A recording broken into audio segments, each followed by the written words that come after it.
E dando continuidade aos trabalhos desta manhã, nós convidamos Jacobson Trovão para falar sobre o tema O Transe Psicofônico na obra de André Luiz. Jesus nos conforte. Cumprimentamos os nossos irmãos, a direção deste importante evento.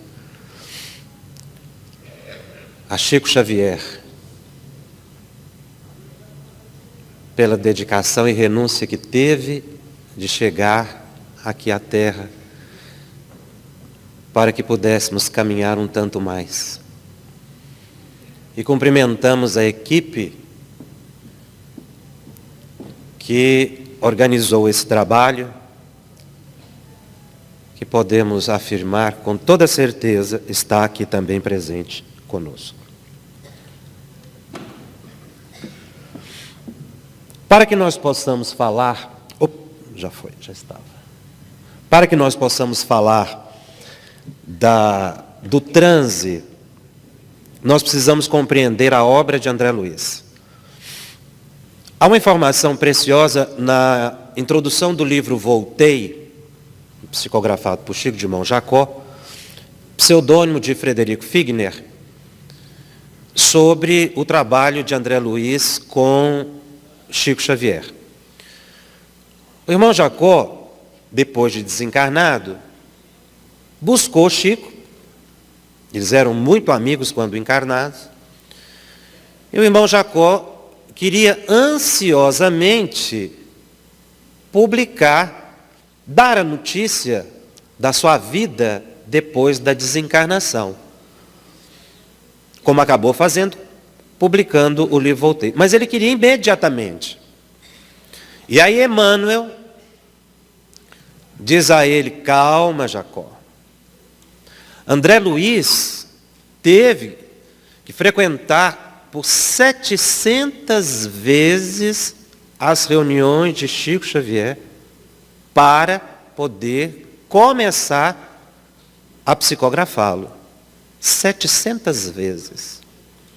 Isso para estabelecer sintonia. Chico Xavier, a fim de trazer esse manancial que se constitui na chamada série de André Luiz.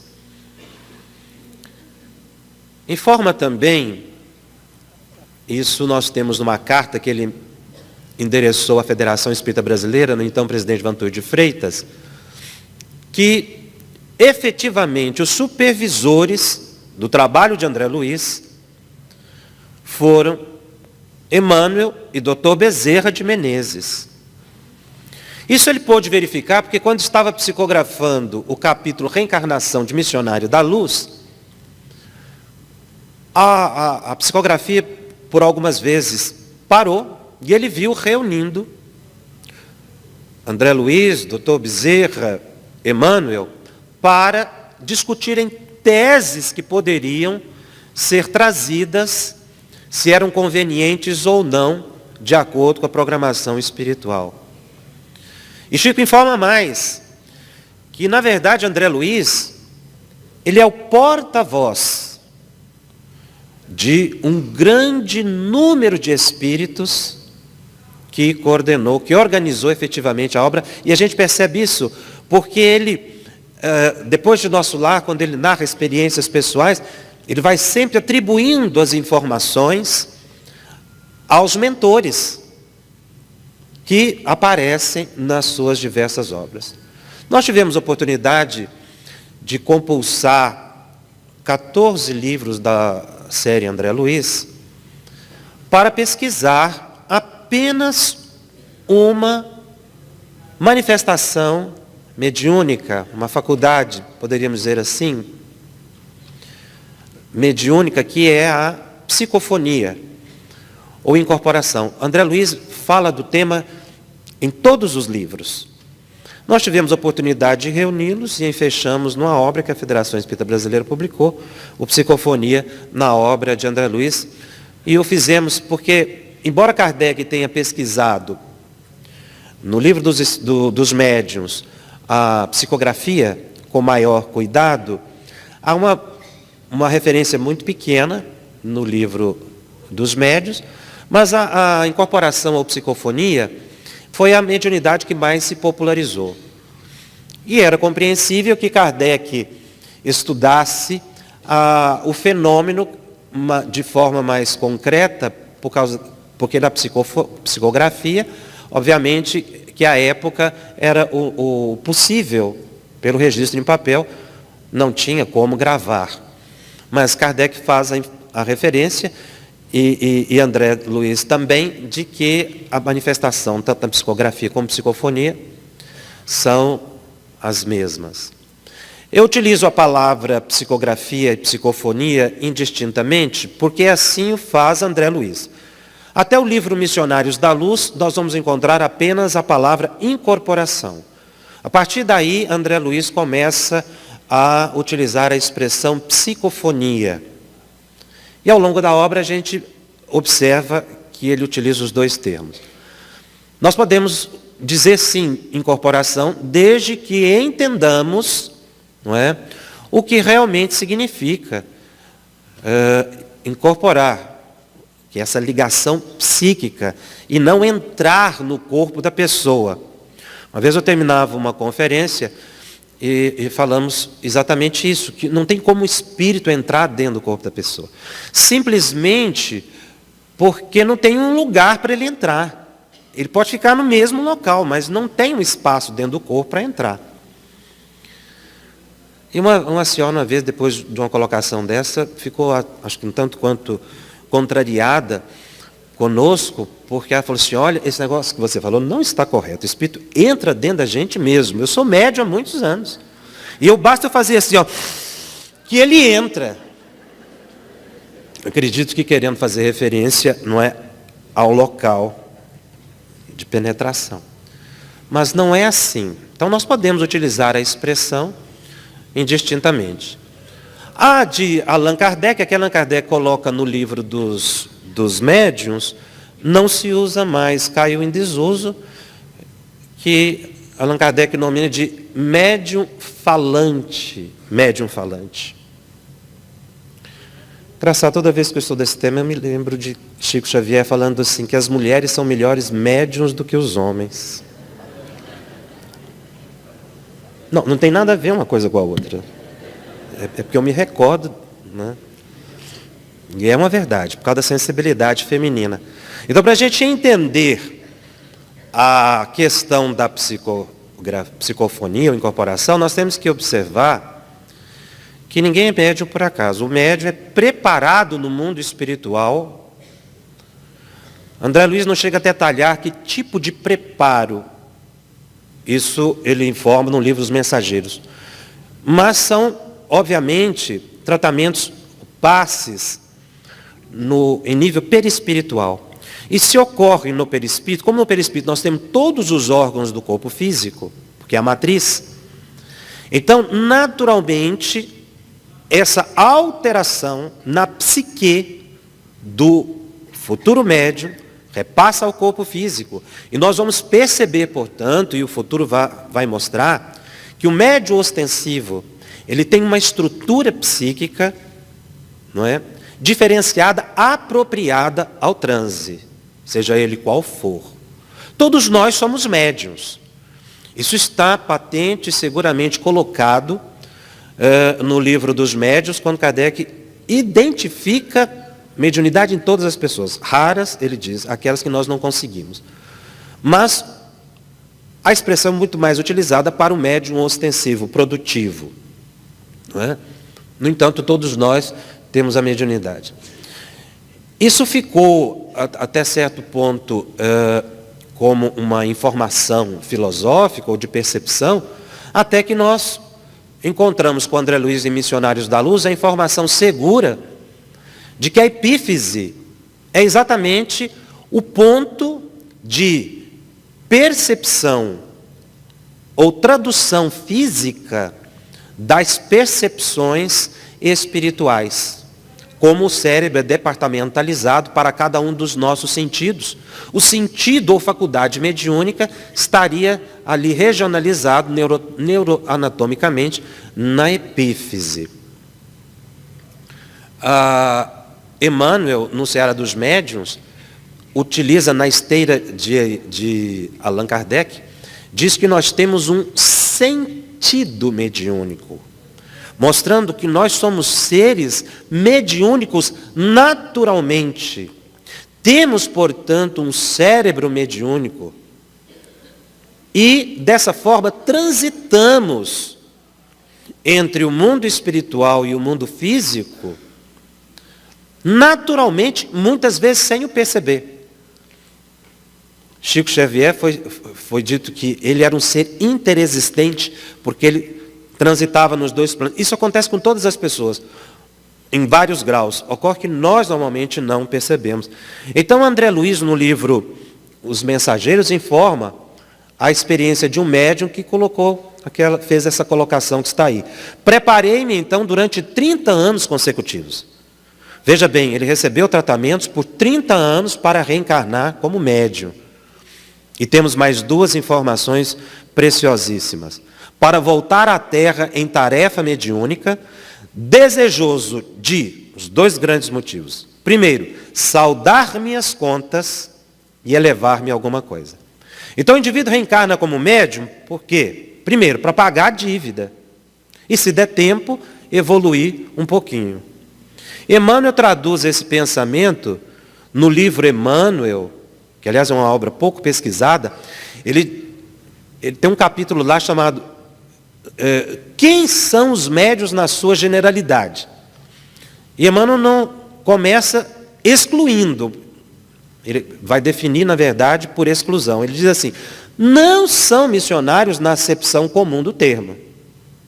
Então, os médiuns na sua generalidade não são missionários. Aí ele vai dizer quem são. São almas que fracassaram desastradamente, que contrariaram sobremaneira o curso das leis divinas e que resgatam, sob o peso de severos compromissos e limitadas responsabilidades, o passado obscuro e delituoso. Não é para ninguém ficar deprimido, por favor. Eu sou isso. A carta de Tiago diz que a gente precisa olhar no espelho. É por isso que esse grupo, não é, que nós chamamos de médiuns, são tão complicados. Kardec já tinha observado isso. Graças a Deus, isso já foi superado. Não sei se vocês já ouviram falar de melindre. Já ouviram falar de melindre? Parece que é até médium melindroso, essa é uma especialidade. E a gente vai entendendo por que ele é melindroso. Porque ele recebe um tratamento que lhe aguça a sensibilidade e tem um passado muito complicado. Então, tem pessoas que você olha e agrada, tem outras que você não olha, não agrada também, não é?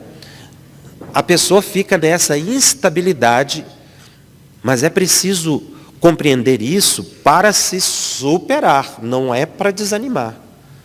Eu me reconhecendo para eu fazer um enfrentamento e evoluir. André Luiz fala nos domínios da mediunidade sobre a importância do estudo. Por quê? Falar de estudo para médium é como chamar para briga. Porque a mediunidade é um fenômeno natural. Realmente, muitas pessoas trabalham sem estudar. Atuam mediunicamente.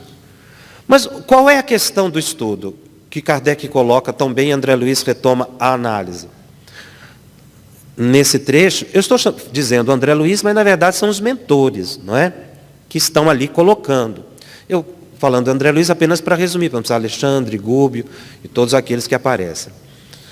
Ele diz, elevemos nosso padrão de conhecimento pelo estudo bem conduzido. O estudo precisa ser bem conduzido para que a gente possa elevar o padrão de conhecimento. Porque o médium é um tradutor. Médium não capta palavras. Médium capta sentimentos e pensamentos. Pensamentos e emoções. A tradução é do médium. Mas, na verdade, nós somos assim, naturalmente, quando nós lemos um livro, o que fica na nossa mente? As palavras do livro ou as imagens que o texto nos trouxe? Se você lembrar de um livro que leu, você vai lembrar das palavras? Não, nós nos lembramos, não é, das imagens. Então, o Espírito transmite ao médium pensamentos e emoções. As palavras são do médium. Por isso, o médium precisa melhorar a sua qualidade, estudar literatura, não é? A tradicional, gramática, para que ele possa ser um instrumento fiel, bem conduzido. E, a segundo aspecto, apuremos a qualidade da nossa emoção pelo exercício constante das virtudes superiores. Ou seja, se eu quero me contactar com as grandes almas, eu preciso ter condições de traduzir-lhes o pensamento e ter aquilo que Kardec analisou como influência moral do médium, oferecer uma emoção tranquila, serena. Ou que Emmanuel disse a Chico, disciplina, disciplina, disciplina, que nós conhecemos a experiência, o que Chico coloca no açude, à margem do açude. Obviamente que Emmanuel não estava falando para Chico de disciplina exterior. Ele estava falando de uma disciplina emocional, que precisa ser aceita pelo médium. A disciplina não se impõe. A pessoa precisa aceitar. O médium sair do tudo querer e do tudo fazer. E compreender o que estuda. Por isso é importante estudar em conjunto. Muitas pessoas começam a estudar a própria série de André Luiz, alguns tiram assim algumas conclusões um tanto quanto equivocadas. Uma senhora me chamou e falou assim, olha, eu não gostei desse livro. Eu perguntei qual? Nosso Lar. Eu falei, não é possível, a senhora é a única. Não gostei. Olha, esse Nosso Lar é muito complicado. Porque veja bem, o André Luiz queria visitar a família, eles não deixaram. Mandou ele trabalhar, olha que absurdo. Eu quero ir para o umbral. O umbral é que é bom. A gente entra e sai a hora que quer, você entendeu? Porque eu quero visitar a minha família. Não, e lá tem ministro, governador, você sabe como é que está essa coisa. Porque eu falei, não tem nada a ver, a senhora precisa estudar melhor. Alguns tiram conclusões mais acertadas. Uma outra leu, e a vida continua. Ela falou, agora já sei, Jacobson. Se eu estiver doente, internada no hospital, e de repente eu acordar num quarto de hospital enorme, amplo, e eu perguntar, posso visitar a família? E a pessoa falar assim, depois já sei, morri. Estou tranquila. Um dos motivos que me levou também a fazer a pesquisa foi uma colocação de um amigo meu, que eu fiquei encantado com ele. Ele disse assim, ele pediu para conhecer a obra de André Luiz, e nós fomos passando, eu li muito rápido. E a certa altura eu fui perguntar para ele como é que ele conseguia ler tão rápido, porque cada palavra tem uma informação importante, a gente precisa aprofundar, mas eu queria saber o curso de leitura dinâmica que ele tinha feito. Ele falou assim, Jacob, isso é muito fácil. Eu vou lendo, quando chega a explicação do mentor, eu pulo e continuo lendo. Eu falei, que graça. Então você vai voltar numa vida contínua, volta para Nosso Lar. Você vai, o importante, o enredo, o contexto, é para facilitar a leitura. Porque se todas as obras fossem como Evolução em Dois Mundos e Mecanismo da Mediunidade, a acessibilidade seria pequena. Então você vai percebendo que realmente é um grupo enorme que está trabalhando, até pelo estilo de literatura que nós temos nas obras. E para compreender o transe, nós precisamos observar um aspecto excepcional colocado por André Luiz, quando ele visita um grupo que pretendia o desenvolvimento mediúnico. Naquela noite, ninguém conseguiu dar passividade, eram candidatos ao desenvolvimento. A palavra desenvolvimento é utilizada por André Luiz. E ali no Missionários da Luz, capítulo 5, ele faz a revelação do vampirismo.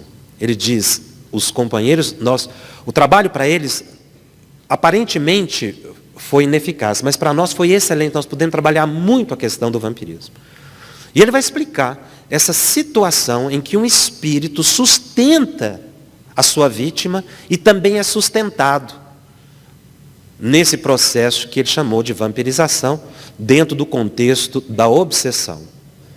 E aí, a certa altura, ele, para dizer por que os médiuns não estavam conseguindo um desenvolvimento satisfatório, ele diz exatamente que eles estavam se abrindo muito a perturbações espirituais. E analisa 2 casos especificamente. Até porque André Luiz pergunta, por que ele não afastava, os mentores não afastavam os espíritos dos médiuns? Porque os mentores têm esse poder para livrar o médium da obsessão. E ele diz 2 coisas.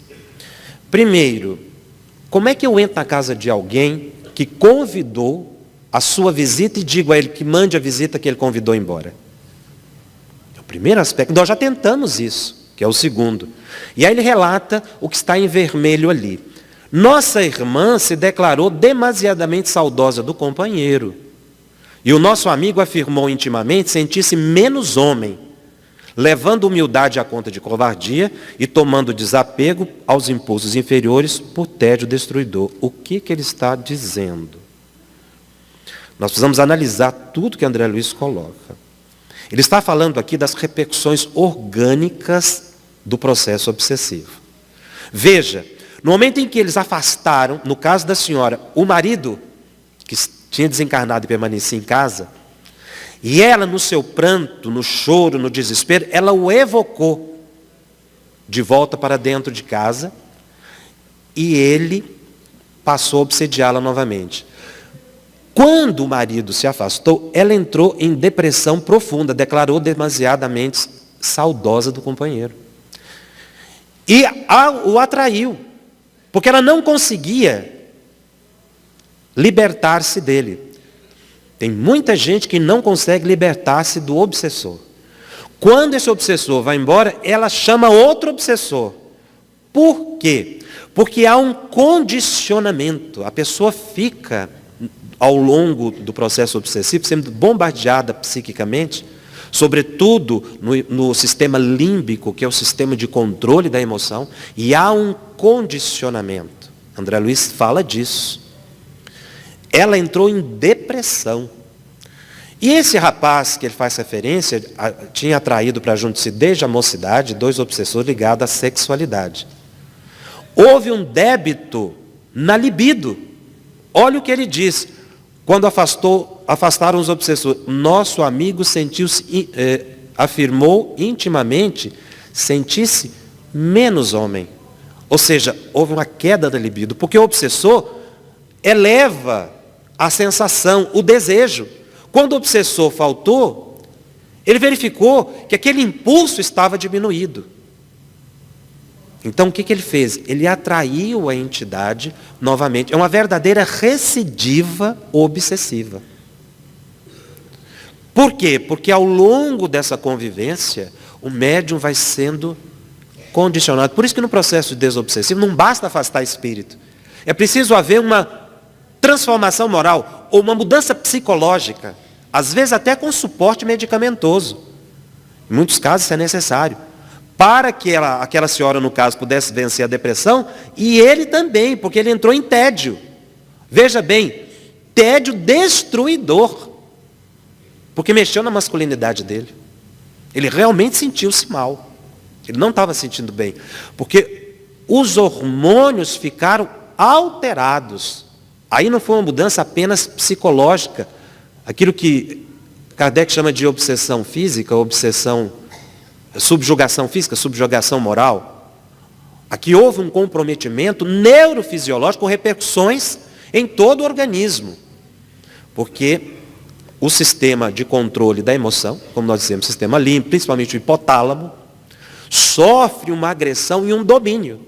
E aí a pessoa fica sentindo necessidade daquele estímulo que foi, não é, afastado com a ausência do obsessor. Kardec já disse, o maior escolho do médium são as obsessões. Exatamente por causa da impossibilidade de contato que a obsessão cria.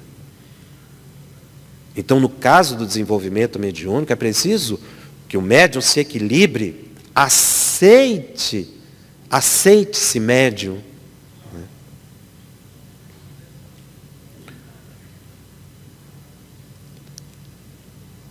Em Os Mensageiros, há uma informação excepcional sobre a tradução ou a interpretação das informações espirituais captadas no momento do transe. André Luiz visita a casa de uma médium no momento do culto. E o mentor espiritual da médium, utilizando-a, faz uma preleção excepcional. E André Luiz observou um fenômeno muito curioso. E no mundo espiritual, aquela preleção tinha uma elevação imensa. E a dona Isabel, a médium, conseguia reproduzir apenas uma pequena parte. E aí ele utiliza aquela expressão ali, lá em Os Mensageiros, no capítulo 36. A interpretação de Fábio estava cheia de maravilhas espirituais, que transcendiam a capacidade receptiva de Dona Isabel. No livro Psicofonia na obra de André Luiz, nós temos um capítulo em que a gente buscou traduzir o que seria a capacidade receptiva mediúnica, que é exatamente a possibilidade de interpretação da informação espiritual. Tem vários fatores que podem ampliar ou reduzir. Kardec chega a dizer da perda ou suspensão da mediunidade. São fatores que interferem nessa captação da informação espiritual. O estudo, a experiência, a moralidade, a vontade de ajudar, mas também a necessidade da pessoa. Tem pessoas que não são médiuns, normalmente, numa região às vezes rural, uma pessoa está com febre, transmite o passe e a pessoa desaparece a febre imediatamente. Depois a pessoa não consegue repetir isso. Por que não consegue repetir? Porque ali a capacidade receptiva do médium foi ampliada para a doação fluídica em função da necessidade da pessoa, do enfermo. Então a capacidade receptiva mediúnica ela é alterável. Muitas vezes de transe a transe, em função da convivência que o médium tem com o espírito, do apoio do grupo, são vários fatores. Chico traduzia isso de uma forma simples e excepcional, quando ele dizia que o telefone toca de lá para cá. E aí você pode se avaliar, médium. É bom a gente falar dos outros, né? Vamos falar dos médios, eles. Se você é um smartphone de última geração, ou se você é um telefone de manivela. Todos os dois vão receber a mensagem. Mas percebe a diferença nos aparelhos? É exatamente em função da capacidade receptiva mediúnica. Um espírito pode estar no ambiente irradiando o seu pensamento para vários médiuns. Mas cada um vai receber dentro de uma possibilidade, que é a sua capacidade receptiva. Mas isso é alterável, de acordo com o esforço do médium. Ele recebeu um preparo e ele pode alterar essa sua possibilidade, para mais ou para menos. E há um aspecto que nós analisamos, que todo médium passa por isso, nós chamamos de síndrome do dia da sessão mediúnica. É aquele dia que acontece tudo. Tem médium que acorda enfermo, dorme bem e acorda com sintomas de gripe. Afastada toda a possibilidade de enfermidade, não é? Tem pessoas que sentem dores, mal-estar, depressão, vontade de chorar, euforia, tudo isso no dia da reunião mediúnica. Por quê? Porque o médium, ele para entrar em transe, ele precisa ter um mínimo de convivência com o espírito. A gente vê na reunião mediúnica semanalmente os espíritos se manifestando e acha isso natural, assim, corriqueiro, mas é altamente complexo. Começa com tudo isso que nós vimos, o preparo, o desenvolvimento, a capacidade receptiva, mas também ele precisa de uma convivência. Vejamos bem, André Luiz 700 vezes com Chico. Nas manifestações comuns da casa espírita, o espírito precisa estar ligado ao médium ao menos por horas, porque muitas vezes é impossível na hora da reunião. Daí porque o médium, quando falta, aqueles que estavam programados para manifestar através dele não conseguem, não têm condições de sintonizar imediatamente com o outro da reunião, porque ele já teve um tempo de convivência. Então o médium começa a sentir sensações no dia, um dia antes, 2 dias antes. Isso depende da sensibilidade e do tipo de entidade que vai se manifestar. A André Luiz informa, naquela frase, o espírito iria se manifestar à noite, e ele foi levado à casa da médium. Conduzi-lo-ei em nossa companhia, deixando na residência da médium, com algumas horas de antecedência, para que você encontre facilidades no serviço de harmonização, sintonia. Por isso o lar do médium deve ser muito equilibrado. O médium de desobsessão precisa envolver a família num clima de harmonia, não pode ter desarmonia dentro de casa. Porque os espíritos o visitam. E aí você poderia perguntar, mas aquela entidade enferma, perturbada, não vai criar uma perturbação no ambiente? Não. Por quê? Primeiro porque o médium já está com o seu devido preparo, o mentor é que o conduziu lá. Então o ambiente está efetivamente protegido. Na verdade, causa um benefício, porque se tem aquele enfermo ali, ficam espíritos protetores, coordenador, trabalhador da reunião mediúnica, na casa do médium também sustentando. Daí o médium ter um tempo de oração. O médium precisa orar todos os dias, fazer meditação todos os dias, para que ele possa oferecer uma mente serena, isenta de grandes perturbações, porque senão ele não consegue facilmente a captação da informação dos espíritos. O médium precisa perceber-se 24 horas médium, e não meia hora antes da reunião mediúnica. Tem gente que fala, nossa, hoje é dia de reunião mediúnica. Meia hora antes ele se veste de médium. Isso é impossível, porque ele está em contato permanente com outras mentes. Na verdade, todos nós estamos falando do médium ostensivo, não é? Por causa da pesquisa. Mas uma vez me perguntaram, qual é a prova mais concreta de que todos nós somos médiuns? Eu não sei se vocês já ouviram aquela expressão. Algumas pessoas dizem assim, eu não vejo nada, eu não sinto nada, eu sou uma porta. Tem gente que não sabe nem o que está fazendo na reunião mediúnica. Os médiuns de apoio e sustentação. Fala, não sei o que eu estou fazendo lá. Eu não vejo nada. Esses, por incrível que pareça, são os mais iludidos. Porque o espírito está influenciando muito e ele não está percebendo. A questão é de sensibilidade de percepção. Mas qual seria a prova mais concreta? Nós poderíamos dizer, se fôssemos um planeta mais elevado, a intuição. Que essa é comum. Todos nós temos intuição. No entanto, aquilo que é mais evidente, que mais choca, portanto observável, são as obsessões. Se a pessoa realmente ela fosse uma pedra, não visse nada, não sentisse nada, haveria imunidade à obsessão. E não existe imunidade à obsessão. Todas as pessoas são passíveis de obsessão. Porque a obsessão é um contato entre mentes, que é um processo de comunicação mediúnica, de alma para alma. Tecnicamente seria um fenômeno anímico, não é?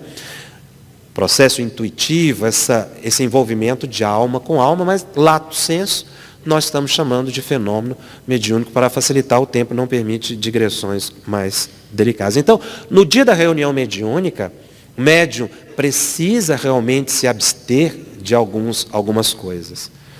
Tudo dentro da sua possibilidade. Não querendo fazer biografia, mas apenas para observar que a gente precisa se esforçar de qualquer maneira para ser um instrumento. Eu tinha 17 anos de idade, comecei a frequentar a reunião mediúnica. E eu recebi uma orientação, essa orientação que a gente tem que se preparar. E o dirigente me disse assim, olha, você tem que fazer a última refeição 16 horas, 4 da tarde. A nossa reunião era 8 da noite. Jovem de 17 anos, assim, é varado de fome, né? Mas eu queria muito trabalhar, precisava, então eu me submeti, fazia uma refeição leve. E esperava até as 8 da noite, a prece de abertura para começar o trabalho. Podia marcar no horário. Quando dava 8 horas da noite, a vizinha de muro baixo fritava um ovo, um bife. Gente, eu via a cebola caindo na frigideira. Eu devo ter dado trabalho demais para os espíritos, com essas formas, pensamentos, né? Mas o perfume entrava, era janela a janela. E aí eu ficava, ou eu pensava no bife, ou eu incorporava. Agora eu aprendi a incorporar com bife no nariz. A gente precisa fazer isso. Se desligar psiquicamente porque era impossível. Mais tarde eu fui saber que 8 da noite, a hora que o filho chegava do trabalho, ele realmente preparava o jantar para ele, pontualmente, nas quartas. Então você de jejum, você imagina como é que era a situação. Então, o médium precisa se ajustar a um programa. Não estou, obviamente, me dando como exemplo, mas apenas para mostrar que todos nós passamos dificuldades, não é? Nesse processo de envolvimento.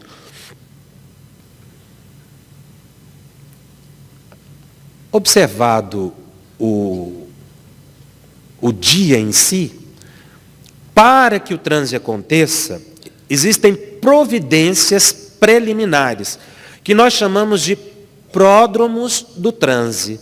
São providências tomadas ou ações tomadas pelo dirigente, pelo mentor do médium, porque está coordenando a manifestação, para que haja a ligação psíquica entre médium e comunicante. Então, quando o médium senta na reunião mediúnica, na sala para a reunião mediúnica, ele já está recebendo um preparo para o transe. São os pródromos, são os primeiros, as primeiras atividades ou ações dos espíritos para que o transe, que vai acontecer em seguida, ocorra sem prejuízo à saúde do médium. Sem prejuízo à saúde do médium. Por isso a gente não pode entrar na sala da reunião mediúnica com aquela euforia. É preciso um recatamento, um silêncio mental. É claro que a gente está feliz porque abraçou os companheiros, mas nós precisamos ter muito cuidado. Porque ali existem pessoas doentes. A gente fala espírito, mas são pessoas.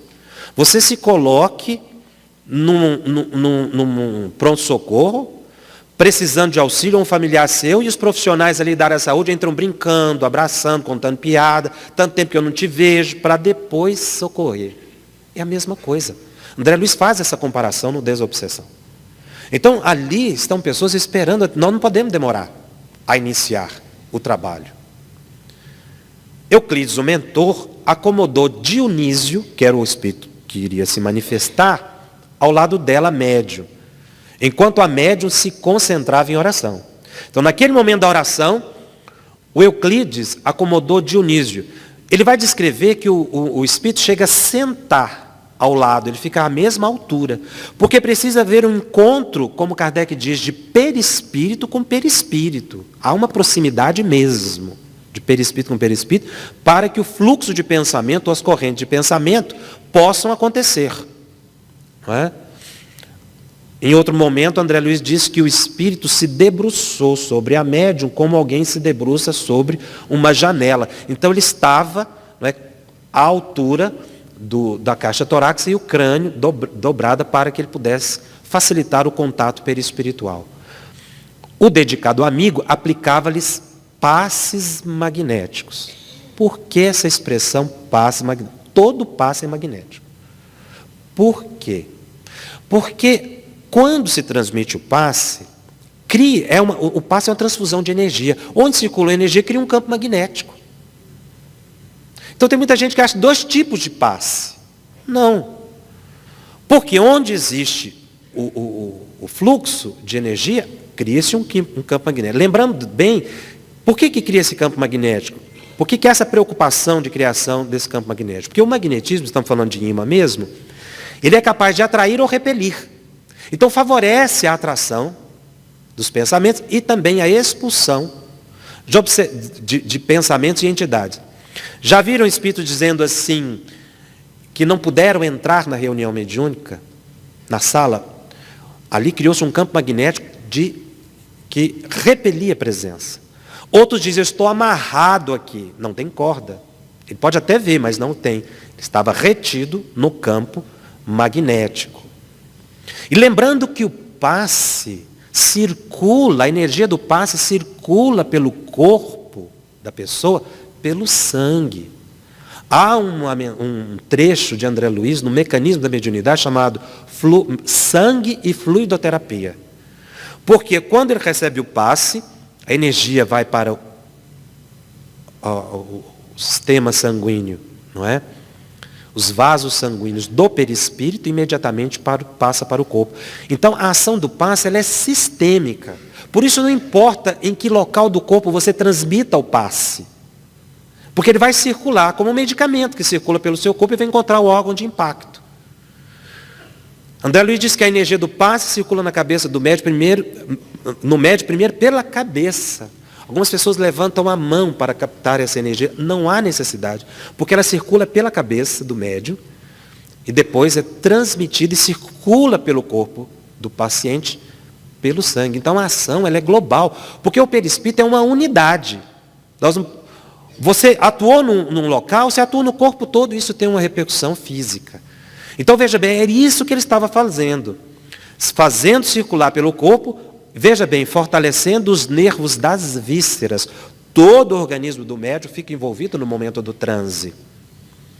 E ministrando, ao que percebi, vigorosas cotas de força, não somente nas fibras nervosas, porque o sistema simpático e parasimpático estão envolvidos no momento do transe, mas também as células glias ou gliais, que são células de proteção dos neurônios, células de preenchimento do nosso encéfalo e que dão proteção aos feixes nervosos, ao neurônio em si. Ou seja, estava protegendo o cérebro, dando uma cota de energia a mais para que o pensamento, o fluxo do pensamento do comunicante não causasse nenhum dano e pudesse ser conscientizado pelo médium.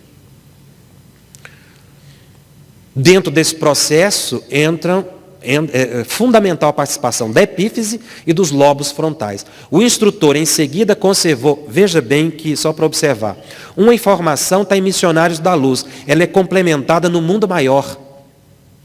Por isso, o estudo associado das obras. O instrutor em seguida conservou as mãos apoiadas nos lobos frontais, agindo-lhe sobre as fibras inibidoras. Observei então nova mudança.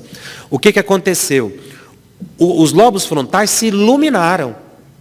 Por quê? E hoje, aparelhos específicos na área da medicina já mapeiam o cérebro em funcionamento, observando que onde há um fluxo maior de sangue e de ação neuronal, aquela região se ilumina. Os lobos frontais constituem uma região bastante nobre do nosso cérebro. Seria exatamente o ápice daquela visão da casa, não é? O cérebro em 3 dimensões. Nos lobos frontais estaria a chamada superconsciência, enquanto que na base, nos porões da casa mental, está apenas o impulso, a atividade mecânica, os desejos, as sensações. No aspecto intermediário do nosso cérebro estaria a vontade, é o plano consciente e subconsciente. Ao nível dos lobos frontais estaria a superconsciência, o desejo de espiritualidade. A medicina tem mostrado que realmente, quando o indivíduo ora, essa região se ilumina. E Gardner, que fez a pesquisa das inteligências múltiplas, e ele fez essa análise a partir de lesões específicas em áreas do cérebro, observando limitações nas pessoas, ele identificou um tipo de inteligência muito específica ligada aos lobos frontais. A inteligência das relações interpessoais, da espiritualidade, da fé. Então, uma pessoa que tem facilidade para oração, que tem facilidade de relação interpessoal, que tem uma atitude altruísta, são inteligentes. Portanto, isso estaria ligado aos lobos frontais. Daí o trabalho da mediunidade representar saúde para o médium. A ação mediúnica para o médium equilibra-lhe o organismo, porque todas as glândulas são reajustadas a partir do comando da epífise. Então, o mentor permaneceu com a mão apoiada no lobo frontal, nos lobos frontais, a fim de facilitar a conscientização da informação que chegava pela epífise. A epífise, ela mostra que nós somos seres espirituais que temos uma mente mediúnica. Porque André Luiz diz, lá em Missionários da Luz, e depois ele confirma em Evolução em Dois Mundos, é nela, na epífise, que reside o sentido novo dos homens. Por isso todos nós somos médiuns, porque é um sentido novo. A maioria ainda não está percebendo.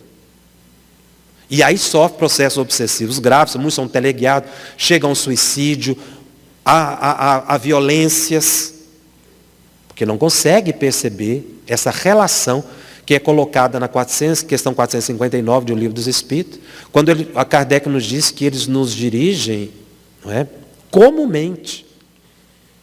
André Luiz, no Evolução, diz é o ponto de interação entre as forças determinantes do espírito e as forças fisiopsicossomáticas organizadas.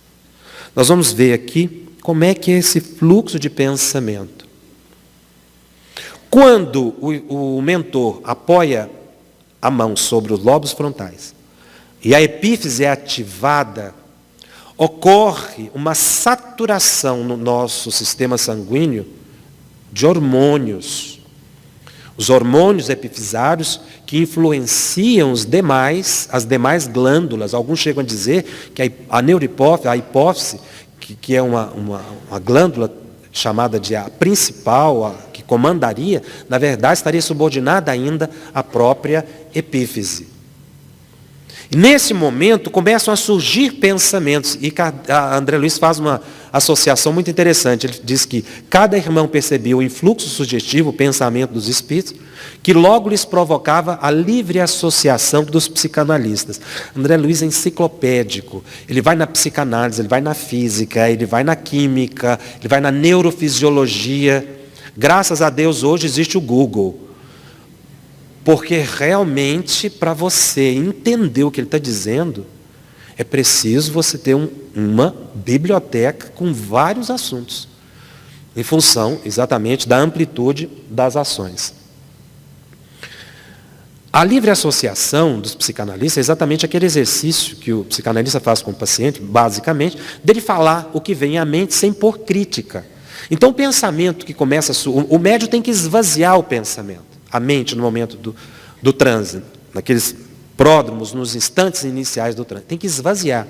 Ele não deve ocupar a mente com outra imagem, senão esvaziar. E começam a surgir ideias. E ele não fazer crítica também. Se ele começar a criticar, ele precisa permitir a livre associação das ideias. Se ele começar, será que isso é meu? Será que não é? Uma vez uma médium com mais de 40 anos de trabalho, ela voltou-se para mim e perguntou: Jacobson, eu tenho uma grande dúvida. Eu perguntei: qual é, minha irmã? Eu não sei quando o pensamento é meu ou do espírito. Eu disse: depois de 40 anos, então se a senhora não sabe, nem eu. Porque o médium precisa vencer isso logo no início do trabalho. Ele não pode obstacular, ele tem que deixar para que o pensamento se corporifique. E aí chega o transe. Nós vamos descrever nos domínios da mediunidade algumas etapas de como o pensamento penetra ou chega à mente do médium e é interpretada. Esse é um parágrafo só que eu separei em alguns slides. A emissão de Clementino, que é o mentor, vai transmitir a mensagem, condensando. Então, a emissão do espírito reúne pensamento e vontade, está vendo? Não são palavras. Ele transmite pensamento e vontade, ele transmite uma imagem, só que é uma imagem carregada de emoção. Por isso o médium somatiza isso, ocorre a aceleração cardíaca exatamente por causa da adrenalina, não é? Que é despejada na corrente sanguínea, a ação de neurotransmissores. O médium percebe. A epífise está trabalhando ativamente. André Luiz diz que ela brilha como um minúsculo sol. Isso tem repercussão orgânica. Porque, eu não sei se vocês já perceberam, termina a reunião mediúnica, acende a luz, todo mundo fica feliz? Nós ficamos felizes não só pelo contato com os irmãos, mas também pelo contato com os amigos espirituais. Mas há uma possibilidade muito grande dessa alegria ser em função da liberação na corrente sanguínea dos hormônios epifisários. Porque a epífise, ela tem sua ação, uma das funções é controlar o ciclo dia e noite. Quando nós vamos dormir e apagamos a luz, ficamos em total escuridão, ela começa a funcionar, a liberar os hormônios. Com essa luz comum, ela fica inibida. Então, o que ocorre? Quando nós acordamos de manhã e abrimos a janela e observamos a luz, há uma mudança em milionésimo de segundos, há uma transformação daqueles hormônios que foram liberados no chamado hormônio do bem-estar. E a pessoa sente-se feliz. E como o organismo foi bombardeado na hora do transe por esses hormônios, né, epifisários, o organismo do médium se equilibra, porque também a ação da epífise ocorre no sistema imunológico. Por isso você observava Chico, ele já estava trabalhando até uma idade avançada, quase 90 anos, você não via nem ruga no rosto do Chico. Por quê? Porque o médium trabalhando, ele fica cada vez mais jovem. Ele fica cada vez mais saudável. Quando? Você não precisa pagar, gente, para cosmético, não. Vá trabalhar na reunião mediúnica e observa seu rosto para você ver. Vai sumindo tudo.